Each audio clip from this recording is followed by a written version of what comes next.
ਅਲਫ ਨੰਗਾ ਹੋ ਕੇ ਬਾਜ਼ਾਰ ਦੇ ਵਿੱਚ ਘੁੰਮਣ ਵਾਲੇ ਦੁਕਾਨਦਾਰ ਤੇ ਅਜੇ ਤੱਕ ਕੋਈ ਕਾਰਵਾਈ ਨਹੀਂ ਹੋਈ ਹੈ। ਮਾਮਲਾ ਰੂਪਨਗਰ ਦਾ ਹੈ, ਜਿੱਥੇ ਬੀਤੀ 30 ਮਈ ਨੂੰ ਸ਼ਹੀਦਾਂ ਦੀ ਧਰਤੀ ਤੇ ਇੱਕ ਨਮਕੀਨ ਵਪਾਰੀ ਦੇ ਵੱਲੋਂ ਅਲਫ ਨੰਗਾ ਹੋ ਕੇ ਸ਼ਰੇਆਮ ਬਾਜ਼ਾਰ ਦੇ ਵਿੱਚ ਘੁੰਮਿਆ ਗਿਆ ਸੀ।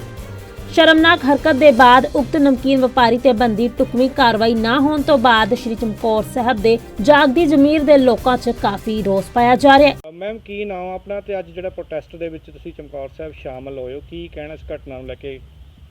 ਮੈਂ ਪਰਮਿੰਦਰ ਕੌਰ ਰੰਗਰਾ, ਆਪਣਾ ਪੰਜਾਬ ਪਾਰਟੀ ਦੇ ਪ੍ਰਧਾਨ, ਮਹਿਲਾ ਵਿੰਗ ਦੇ ਪ੍ਰਧਾਨ, ਰੋਪੜ ਜ਼ਿਲ੍ਹੇ ਦੇ। ਜੋ ਇੱਥੇ ਚਮਕੌਰ ਸਾਹਿਬ 'ਚ ਕੱਲ੍ਹ ਘਟਨਾ ਵਾਪਰੀ ਆ, ਬਹੁਤ ਨਿੰਦਣਯੋਗ ਆ। ਇੱਥੋਂ ਦਾ ਜਿਹੜਾ ਮੀਡੀਆ ਉਹ ਬਿਲਕੁਲ ਚੁੱਪ ਬੈਠਾ ਹੈ, ਪਤਾ ਨਹੀਂ ਕਿਉਂ ਚੁੱਪ ਬੈਠਾ ਹੈ। ਕੋਈ ਅਖਬਾਰ ਵਾਲੇ ਨਹੀਂ ਬੋਲ ਰਹੇ, ਕੋਈ ਕੁਝ ਨਹੀਂ ਬੋਲ ਰਿਹਾ। ਇਹ ਬਹੁਤ ਨਿੰਦਣਯੋਗ ਘਟਨਾ ਹੈ। ਅਸੀਂ ਸਖਤ ਸ਼ਬਦਾਂ 'ਚ ਇਹਦੀ ਵਿਰੋਧਤਾ ਕਰਦੇ ਹਾਂ। ਤੇ ਕੀ ਕਾਰਵਾਈ ਹੋਣੀ ਚਾਹੀਦੀ ਜਿਹੇ ਵਿਅਕਤੀਆਂ ਦੇ ਖਿਲਾਫ ਜਿਹੜੇ ਹੈਗੇ ਸ਼ਰੇਆਮ ਨੰਗਾ ਹੋ ਕੇ ਘੁੰਮਦੇ ਆ? ਇਸ ਵਿਆਹ 'ਤੇ ਸਖਤ ਤੋਂ ਸਖਤ ਕਾਰਵਾਈ ਹੋਣੀ ਚਾਹੀਦੀ ਹੈ, ਪਰਚਾ ਦਰਜ ਹੋਣਾ ਚਾਹੀਦਾ ਹੈ। ਇਹ ਘਟਨਾ ਜੀ ਸਾਡੇ ਸ਼ਹਿਰ ਲਈ, ਪੰਜਾਬ ਲਈ, ਸਮਾਜ ਲਈ ਬਹੁਤ ਸ਼ਰਮਨਾਕ ਘਟਨਾ ਹੈ ਔਰ ਇਹ ਬਿਲਕੁਲ ਨਹੀਂ ਹੋਣਾ ਚਾਹੀਦਾ। ਜੇ ਕਿਤੇ ਇਹਦੇ ਵਿੱਚ ਪ੍ਰਸ਼ਾਸਨ ਔਰ ਪੁਲਿਸ ਤੁਰੰਤ ਐਕਸ਼ਨ ਲੈਂਦੇ, ਉਸ ਬੰਦੇ ਨੂੰ ਮੌਕੇ 'ਤੇ ਅਰੈਸਟ ਕਰਨਾ ਚਾਹੀਦਾ ਸੀ। ਪਰ ਜਿਹੜੀ ਪੁਲਿਸ ਹੈ ਕਿਸੇ ਦਬਾਅ ਥੱਲੇ ਹੈ, ਇਸ ਕਰਕੇ ਉਹਨੂੰ ਅਰੈਸਟ ਨਹੀਂ ਕਰ ਰਹੀ। ਅਸੀਂ ਕੁਝ ਚੇਤਨ ਲੋਕਾਂ ਨੇ ਇਸ ਗੱਲ ਦਾ ਤਹਈਆ ਕੀਤਾ ਹੈ ਕਿ ਉਸ ਬੰਦੇ ਨੂੰ ਜਿਹੜੇ ਨੇ ਕਿ ਸਮਾਜ ਨੂੰ ਸ਼ਰਮਸਾਰ ਕੀਤਾ ਹੈ, ਉਹਨੂੰ ਅਸੀਂ ਜੇਲ੍ਹ ਦੇ ਵਿੱਚ ਪਹੁੰਚਾ ਕੇ ਦਮ ਲਵਾਂਗੇ। ਮਾਂਗਰ ਸਾਹਿਬ ਕੀ ਮੰਨਦੇ ਹੋ ਮਾਮਲੇ ਦੇ ਵਿੱਚ ਕਾਰਵਾਈ ਕਿਉਂ ਨਹੀਂ ਹੋ ਰਹੀ ਹੈ? ਇਹਦੇ ਵਿੱਚ ਮੈਨੂੰ ਲੱਗਦਾ ਜੀ ਵੀ ਕਿਸੇ ਨਾ ਕਿਤੇ ਸਿਆਸੀ ਦਖਲਅੰਦਾਜ਼ੀ ਹੈਗੀ ਆ ਤੇ ਪੁਲਿਸ ਦਬਾਅ ਦੇ ਵਿੱਚ ਹੈਗੀ ਆ। ਇਸ ਕਰਕੇ ਉਹਦੇ ਬੰਦੇ ਤੇ ਜਿਹੜਾ ਬਿਲਕੁਲ ਸ਼ਰੇਆਮ ਦਿਖਦਾ ਵੀ ਦੋਸ਼ੀ ਹੈ, ਤੇ ਇਸ ਕਰਕੇ ਪੁਲਿਸ ਕਾਰਵਾਈ ਨਹੀਂ ਕਰ ਰਹੀ। ਪੁਲਿਸ ਦਬਾਅ ਦੇ ਥੱਲੇ ਹੈ। ਪਤਾ ਲੱਗੇ ਕਿ ਸਿਆਸੀ ਲੋਕ ਜਿਹੜੇ ਪੁਸ਼ਤਪਨਾਹੀ ਕਰ ਰਹੇ, ਕੀ ਹੋਣਾ ਚਾਹੀਦਾ? ਕਿਉਂਕਿ ਸਾਂਝਾ ਜਿਹੜਾ ਹੈਗਾ ਕਿ ਸ਼ਰਮਸਾਰ ਹੋਣ ਵਾਲਾ ਕਾਰਾ ਕੀਤਾ ਗਿਆ। ਦੇਖੋ ਜੀ, ਇਹ ਜਿਹੜੀ ਗੱਲ ਹੈਗੀ ਆ ਇੱਕ ਸਮਾਜਿਕ ਗੱਲ ਹੈ, ਕੋਈ ਸਿਆਸੀ ਗੱਲ ਨਹੀਂ ਹੈਗੀ। ਉਹਨੇ ਸਮਾਜ ਨੂੰ ਸ਼ਰਮਸਾਰ ਕੀਤਾ ਹੈ ਤੇ ਮੈਂ ਉਹ ਸਾਰੇ ਸਿਆਸੀ ਲੋਕਾਂ ਨੂੰ ਵੀ ਬੇਨਤੀ ਇਹੀ ਕਰਦਾ ਹਾਂ ਕਿ ਤੁਸੀਂ ਸਿਆਸਤ ਤੋਂ ਉੱਠ ਕੇ ਗੱਲ ਕਰੀਏ, ਸਮਾਜੀ ਗੱਲ ਕਰੀਏ। ਇਸ ਤਰ੍ਹਾਂ ਦੇ ਬੰਦਿਆਂ ਦੀ ਬਿਲਕੁਲ ਮਦਦ ਨਾ ਕੀਤੀ ਜਾਵੇ ਸਿਆਸੀ ਤੌਰ 'ਤੇ।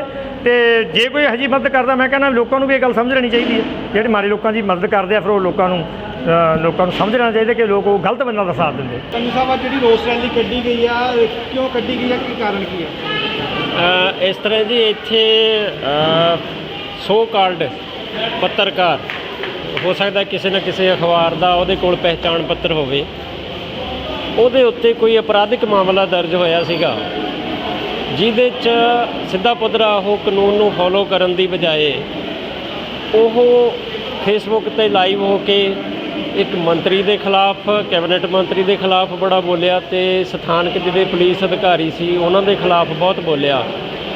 ਉਸ ਤੋਂ ਬਾਅਦ ਉਹ ਬੰਦੇ ਦੀ ਇੰਨੀ ਹਿੰਮਤ ਪੈ ਗਈ ਕਿ ਬਿਲਕੁਲ ਨਿਰਵਸਤਰ ਹੋ ਕੇ ਉਹ ਸਾਰੇ ਬਾਜ਼ਾਰ ਦੇ ਵਿੱਚ ਹੀ ਨਿਕਲਿਆ ਤੇ ਉਸ ਤੋਂ ਬਾਅਦ ਥਾਣੇ ਚਲੇ ਗਿਆ। ਦੁੱਖ ਦੀ ਗੱਲ ਇਹ ਹੋਈ ਕਿ ਉਹਨੂੰ ਕਿਸੇ ਨੇ ਰੋਕਿਆ ਟੋਕਿਆ ਨਹੀਂ ਹੈਗਾ। ਤੇ ਉਸ ਤੋਂ ਬਾਅਦ ਇਹ ਵੀ ਸਾਨੂੰ ਪਤਾ ਲੱਗਾ ਕਿ ਉਹਨੇ ਕਿਸੇ ਨਾ ਕਿਸੇ ਉੱਚ ਪੁਲਿਸ ਅਧਿਕਾਰੀ ਨੂੰ ਗੁੰਮਰਾਹ ਕੀਤਾ, ਜਿਹਦੇ ਕਰਕੇ ਉੱਚ ਪੁਲਿਸ ਅਧਿਕਾਰੀ, ਬਸ਼ਰਤੇ ਕਿ ਚਾਹੀਦਾ ਤਾਂ ਇਹ ਸੀ ਕਿ ਉਹ ਇਹਦੀ ਕੋਈ ਇਨਕੁਆਇਰੀ ਰੱਖਦਾ, ਉਹਨੇ ਜਿਹੜੇ ਇੱਥੋਂ ਤੱਕ ਕਿ SSP ਤੱਕ ਜਾਂ DSP ਤੱਕ ਜਾਂ SHO ਤੱਕ ਹੱਥ ਬੰਨ੍ਹ ਦਿੱਤੇ ਗਏ ਤੇ ਉਹ ਜਿਹੜਾ ਕੇਸ ਹੈਗਾ ਉਹ ਕਿਤੇ ਪਾਸੇ ਰੱਖ ਦਿੱਤਾ ਗਿਆ। ਤੇ ਉਸ ਤੋਂ ਬਾਅਦ ਅਸੀਂ ਇਹ ਮਹਿਸੂਸ ਕਰਦੇ ਸੀ, ਕਿਉਂਕਿ ਇੱਕ ਕਿਸੇ ਰਾਜਸੀ ਪਾਰਟੀ ਦੇ ਆਗੂ ਨੇ ਘਰ ਜਾ ਕੇ ਵੀ ਉਹਦੀ ਪੁਸ਼ਤਪਨਾਹੀ ਕੀਤੀ ਜਾਂ ਉਹਦੇ ਉੱਤੇ ਉਹਦੇ ਮੋਢੇ 'ਤੇ ਹੱਥ ਰੱਖਿਆ, ਕੋਈ ਹਮਦਰਦੀ ਪ੍ਰਗਟ ਕੀਤੀ। ਕੁੱਲ ਮਿਲਾ ਕੇ ਸਾਰੀਆਂ ਇਹੋ ਜਿਹੀਆਂ ਘਟਨਾਵਾਂ ਹੈਗੀਆਂ ਕਿ ਉਹ ਬੰਦਾ ਜਿਹੜਾ ਕਿ ਅਪਰਾਧੀ ਸੀ, ਉਹਨੇ ਇੱਕ ਹੋਰ ਅਪਰਾਧ ਕਰ ਦਿੱਤਾ ਸੀ ਕਿ ਸ਼ਰੇਆਮ ਉਹ ਨੰਗਾ ਹੋ ਕੇ ਨਿਕਲ ਗਿਆ ਸੀ। ਡਬਲ ਕੇਸ ਦਰਜ ਕਰਨ ਦੀ ਬਜਾਏ ਉਹ ਰਾਤੋਂ ਰਾਤ ਹੀਰੋ ਬਣ ਗਿਆ। ਹੀਰੋ ਬਣ ਗਿਆ ਤਾਂ ਸਾਰੇ ਜਿਹੜੇ ਲੋਕ ਹੈਗੇ ਉਹ ਤੋਂ ਡਰਨ ਲੱਗੇ ਕਿ ਜੇ ਅਸੀਂ ਇਹਦੇ ਖਿਲਾਫ ਕੁਛ ਬੋਲੇ ਤਾਂ ਇਹ ਸਾਡੇ ਘਰਾਂ ਦੇ ਮੂਹਰੇ ਨੰਗਾ ਆ ਕੇ ਖੜ੍ਹ ਜਾਊਗਾ। ਇਸ ਕਰਕੇ ਅਸੀਂ ਜਿਹੜੇ ਕੁਛ ਲੋਕ ਸੀਗੇ, ਸਾਨੂੰ ਇਹ ਗੱਲਾਂ ਖਪਦੀਆਂ ਨਹੀਂ ਸੀਗੀਆਂ, ਜਿਹਦੇ ਕਰਕੇ ਅਸੀਂ ਇੱਥੇ ਇੱਕ ਮੀਟਿੰਗ ਵੀ ਰੱਖੀ ਕਿ ਇਸ ਮਸਲੇ 'ਤੇ ਕੀ ਹੋਣਾ ਚਾਹੀਦਾ। ਇੱਕ ਐਕਸ਼ਨ ਕਮੇਟੀ ਬਣਾਈ। ਐਕਸ਼ਨ ਕਮੇਟੀ ਬਣਾ ਕੇ ਅਸੀਂ ਇਸ ਰੇਂਜ ਦੇ ਉੱਚ ਪੁਲਿਸ ਅਧਿਕਾਰੀ ਨੂੰ ਵੀ ਦਰਖਾਸਤ ਦਿੱਤੀ ਤੇ ਕੱਲ੍ਹ ਅਸੀਂ ਮੈਡਮ ਡਿਪਟੀ ਕਮਿਸ਼ਨਰ ਹੋਰਾਂ ਨੂੰ ਵੀ ਮਿਲ ਕੇ ਆਏ ਹਾਂ। ਸਾਰੀ ਗੱਲ ਉਹਨਾਂ ਨੂੰ ਮਿਲ ਕੇ ਦੱਸੀ, ਲਿਖ ਕੇ ਵੀ ਦੱਸਿਆ ਹੈਗਾ ਤੇ ਇਨਸਾਫ ਦੀ ਮੰਗ ਕੀਤੀ। ਜਗਦੀ ਜ਼ਮੀਰ ਵਾਲੇ ਲੋਕਾਂ ਦੇ ਵੱਲੋਂ ਸ਼ਹਿਰ ਦੀਆਂ ਸੜਕਾਂ ਤੇ ਨਮਕੀਨ ਵਪਾਰੀ ਦੀ ਸ਼ਰਮਨਾਕ ਹਰਕਤ ਨੂੰ ਲੈ ਕੇ ਰੋਸ ਰੈਲੀ ਕੀਤੀ ਗਈ, ਜਿਸ ਰੈਲੀ ਦੇ ਵਿੱਚ ਵਿਸ਼ੇਸ਼ ਤੌਰ ਤੇ ਪੰਜਾਬੀ ਫਿਲਮਿੰਗ ਐਕਟਰ ਗੁਰਪ੍ਰੀਤ ਕੌਰ ਪੰਗੂ ਵੀ ਸ਼ਾਮਲ ਹੋਏ। ਮੈਮ ਕੀ ਕਹਿਣਾ ਅੱਜ ਜਿਹੜੀ ਹੈਗੀ ਆ ਰੈਲੀ ਕੱਢੀ ਗਈ, ਰੋਸ ਰੈਲੀ ਗਈ ਲੈ ਕੇ ਤੇ ਕੀ ਮੰਗ ਕੀਤੀ ਗਈ ਹੈ? 30 ਤਰੀਕ ਨੂੰ ਇਹ ਵਾਪਰੀ ਹੈ ਜਿਹੜੀ ਘਟਨਾ, ਸਾਰੇ ਲਗਾਤਾਰ 30 ਤਰੀਕ ਤੋਂ ਆ ਰਿਹਾ ਤੁਹਾਡੇ ਚੈਨਲ ਤੇ ਵੀ, ਤੇ ਬਹੁਤ ਸਾਰੇ ਲੋਕਾਂ ਨੂੰ ਪਰ ਪਤਾ ਨਹੀਂ ਕਿਉਂਕਿ ਕੁਛ ਜਿਹੜਾ ਸਾਡਾ ਜਿਹਨੂੰ ਅਸੀਂ ਗੋਦੀ ਮੀਡੀਆ ਕਹਿ ਦਿੰਦੇ ਹਾਂ, ਕੁਛ ਪੱਤਰਕਾਰਾਂ ਨੇ ਖਬਰ ਨਹੀਂ ਭੇਜੀ ਜਾਂ ਉਹ ਅਖਬਾਰਾਂ ਨੇ ਨਹੀਂ ਲਾਈ। ਇਸ ਗੱਲ ਨੂੰ ਲੈ ਕੇ ਮੈਨੂੰ ਬਹੁਤ ਅਫਸੋਸ ਹੈ ਕਿਉਂਕਿ ਜੋ ਅਸਲੀਅਤ ਹੈ ਫਿਰ ਪੱਤਰਕਾਰੀ ਰਹਿ ਕਾਹਦੀ ਗਈ, ਉਹ ਸਾਡੇ ਸਾਹਮਣੇ ਆਉਣਾ ਚਾਹੀਦਾ ਸੀ। ਇਹ ਇੱਕ ਇਤਿਹਾਸਕ ਨਗਰੀ ਦੇ ਵਿੱਚ ਇੰਨਾ ਘਿਨਾਉਣੀ ਹਰਕਤ ਹੋਣੀ ਸਾਡੇ ਸਾਰਿਆਂ ਦਾ ਸ਼ਰਮ ਨਾਲ ਸਿਰ ਝੁਕ ਗਿਆ। ਤੇ ਅੱਜ ਅਸੀਂ ਥੋੜ੍ਹੇ ਜਿਹੇ ਜਿੰਨੇ ਕੁ ਬੁੱਧੀਜੀਵੀ ਲੋਕ ਸੀ, ਕਿਉਂਕਿ ਕਰੋਨਾ ਵਾਸਤੇ ਕਰਕੇ ਅਸੀਂ ਬਹੁਤਾ ਇਕੱਠ ਤਾਂ ਨਹੀਂ ਕਰ ਸਕੇ, ਫਿਰ ਵੀ 25 ਤੋਂ ਲੈ ਕੇ 30-35 ਦੇ ਦਰਮਿਆਨ ਜਿਹੜੇ ਲੋਕ ਸੀ, ਸਿਆਣੇ ਲੋਕ ਜਿਨ੍ਹਾਂ ਨੇ ਵਾਕਈ ਜਿਹੜੇ ਬਹੁਤ ਜ਼ਿਆਦਾ ਮੌਜੂਦ ਸੀ, ਇਸ ਨੂੰ ਲੈ ਕੇ ਅਸੀਂ ਸ਼ਹਿਰ ਦੇ ਵਿੱਚ ਇੱਕ ਰੈਲੀ ਕੱਢੀ ਹੈ, ਸ਼ਾਂਤਪੂਰਵਕ ਰੈਲੀ ਕੱਢੀ ਹੈ। ਤੇ ਅਸੀਂ ਪ੍ਰਸ਼ਾਸਨ ਤੋਂ ਮੰਗ ਕੀਤੀ ਹੈ ਕਿ ਅਜਿਹੇ ਅਨਸਰਾਂ ਨੂੰ ਨੱਥ ਪਾਈ ਜਾਵੇ ਕਿਉਂਕਿ ਉਸ ਇਨਸਾਨ ਨੇ ਸ਼ਰੇਆਮ ਨਿਰਵਸਤਰ ਹੋ ਕੇ ਗੁਰਦੁਆਰਾ ਸਾਹਿਬ ਦੇ ਮੂਹਰ ਦੀ ਸਾਰੇ ਬਾਜ਼ਾਰ 'ਚੋਂ ਗੇੜਾ ਕੱਢ ਕੇ ਥਾਣੇ ਗਿਆ। ਥਾਣੇ ਦੇ ਉੱਤੇ ਸਾਨੂੰ ਨਹੀਂ ਪਤਾ ਉੱਥੇ ਕੀ ਦਬਾਅ ਪਾਇਆ ਗਿਆ ਕਿ ਉਹ ਕੇਸ ਜਿਹੜਾ ਦਰਜ ਕੀਤਾ ਸੀ ਉਹ ਵਾਪਸ ਲੈ ਲਿਆ। ਅਸੀਂ ਇਹਦੇ ਸੰਬੰਧ ਦੇ ਵਿੱਚ ਅਸੀਂ ਡੀਸੀ ਸਾਹਿਬ ਨੂੰ ਵੀ ਮਿਲੇ ਹਾਂ ਤੇ ਅਸੀਂ ਪ੍ਰਸ਼ਾਸਨ ਤੋਂ ਮੰਗ ਕਰਦੇ ਹਾਂ ਕਿ ਜੇ ਉਹ ਬੰਦਾ ਪਾਗਲ ਹੈ ਤਾਂ ਉਹਨੂੰ ਪਾਗਲਖਾਨੇ ਭੇਜਿਆ ਜਾਵੇ, ਜੇ ਉਹ ਪਾਗਲ ਨਹੀਂ ਤਾਂ ਉਹਦੇ 'ਤੇ ਕਾਨੂੰਨੀ ਕਾਰਵਾਈ ਕੀਤੀ ਜਾਵੇ।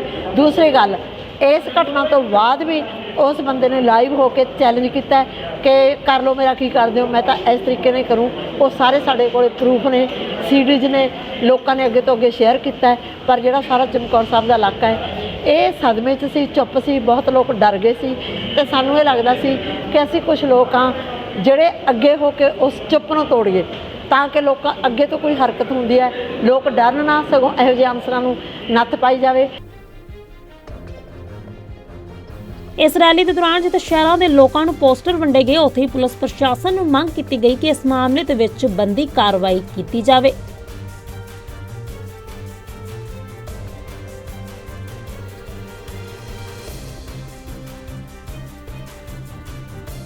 ਸ਼੍ਰੀ ਚਮਕੌਰ ਸਾਹਿਬ ਤੋਂ ਸੱਜਣ ਸਿੰਘ ਸੈਣੀ ਦੀ ਸਪੈਸ਼ਲ ਰਿਪੋਰਟ ਦੇ ਨਾਲ ਬਿਊਰੋ ਰਿਪੋਰਟ ਦਾ ਟੀਵੀ NRI।